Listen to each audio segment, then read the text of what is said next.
Hello friends, चलिए आज हम लोग पढ़ेंगे फ्यूचर इंडेफिनिट टेंस का निगेटिव सेंटेंस।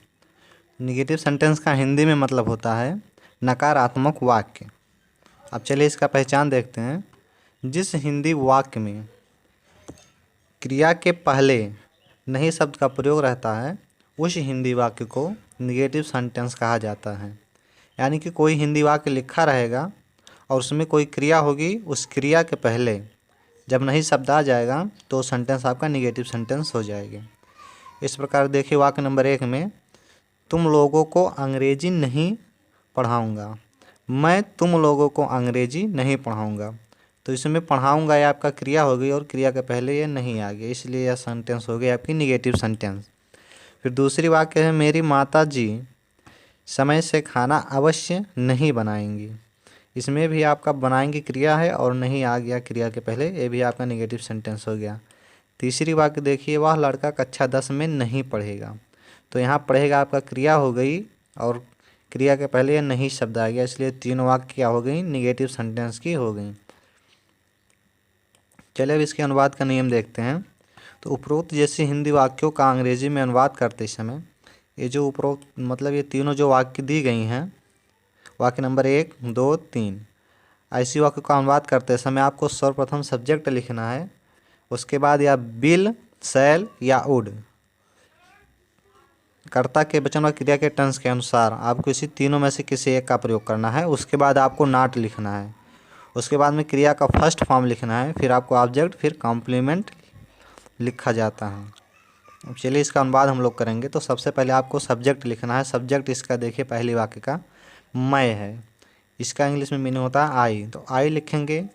आई के साथ शैल का प्रयोग होता है, आई और बी के साथ शैल का प्रयोग होता है फ्यूचर इंडेफिनिट टेंस में, तो इसीलिए यहाँ लगाएंगे हम लोग शैल।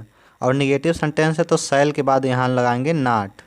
यहाँ देखिए will, shall, would plus not, तो यहाँ शैल का प्रयोग हो गया, उसके बाद नॉट। उसके बाद हम लोग लिखेंगे क्रिया का फर्स्ट फॉर्म, तो फिर हो गया यहाँ देखिए पढ़ाऊँगा, तो पढ़ाऊँगा एक क्रिया होगी, इसका लिखना है फर्स्ट फॉर्म। तो पढ़ाऊँगा इंग्लिश, पढ़ाऊँगा का इंग्लिश होती है टीच, तो यहाँ टीच ये फर्स्ट फॉर्म की क्रिया ये, तो टीच हो गया। उसके बाद हम लोग लिखेंगे इंग्लिश। देखिए यहाँ पढ़ाऊँगा के बाद अंग्रेजी है, इसलिए हम लोग यहाँ लिखे टू, और यहाँ तुम लोगों को, यहाँ को के लिए हम लोग लगाएंगे टू, को शब्द के लिए हम लोग यहाँ लगाएंगे टू। उसके बाद में बच्चा क्या, तुम लोगों को, तुम लोगों के लिए हो गया यू। इस प्रकार ये वाक्य होगी I shall not teach English to you. अब यहाँ देखिए टू का प्रयोग क्यों हुआ है, जब डायरेक्ट ऑब्जेक्ट और इनडायरेक्ट ऑब्जेक्ट दोनों दिया रहेगा तो उन दोनों के बीच में आपको टू का प्रयोग करना है, या ऐसे हिंदी में समझिए जब हिंदी वाक्य में को शब्द रहेगा, को शब्द का प्रयोग रहेगा और उसके पहले डायरेक्ट ऑब्जेक्ट लिखा रहेगा और उसके बाद में नहीं, उसके पहले इनडायरेक्ट ऑब्जेक्ट लिखा रहेगा और उसके बाद में डायरेक्ट ऑब्जेक्ट लिखा रहेगा, तो आपको यहाँ को शब्द के अर्थ का बोध कराने के लिए टू का प्रयोग करना होगा। फिर चलिए दूसरी वाक्य का अनुवाद देखते हैं। मेरी माता जी समय से खाना अवश्य बनाएंगी, तो जब हिंदी वाक्य में अवश्य शब्द आ जाएगा तो आपको वहाँ वुड का प्रयोग करना होगा। तो माई मदर, फिर उसके बाद लगाएंगे आप वुड, फिर निगेटिव सेंटेंस है उसके लिए आप नॉट लगाएंगे, तो माई मदर वुड नॉट। फिर बनाएंगे क्रिया है, क्रिया का फर्स्ट फॉर्म कुक हो गया, फिर क्या बनाएंगी खाना, खाना हो गया फूड, फिर समय से इन टाइम। इस प्रकार ये वाक्य हो गई my mother would not cook food in time. फिर तीसरी वाक्य देखते हैं वह लड़का कक्षा 10 में नहीं पढ़ेगा। इसका अनुवाद देखते हैं। वह लड़का के लिए आप लगाएंगे डैट बॉय, डैट बॉय फिर आप लगाएंगे बिल, डैट बॉय बिल।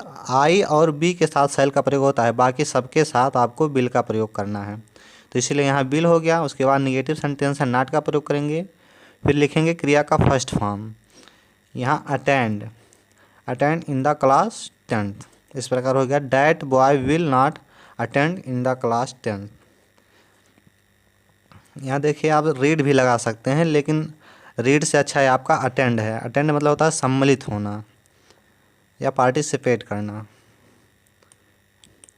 फिर चलिए देख लेते हैं ये और वाक्य है मैं एक पत्र नहीं लिखूँगा।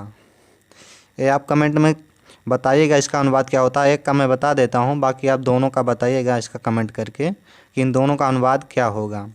जैसे इसका देख लीजिए, मैं एक पत्र नहीं लिखूंगा, तो I shall not write a letter, ये आपका अनुवाद हो गया। बाकी ये दोनों आप कमेंट में बताइएगा। अगले वीडियो में हम लोग पढ़ेंगे फ्यूचर इंडेफिनिट टेंस का इंट्रोगेटिव सेंटेंस।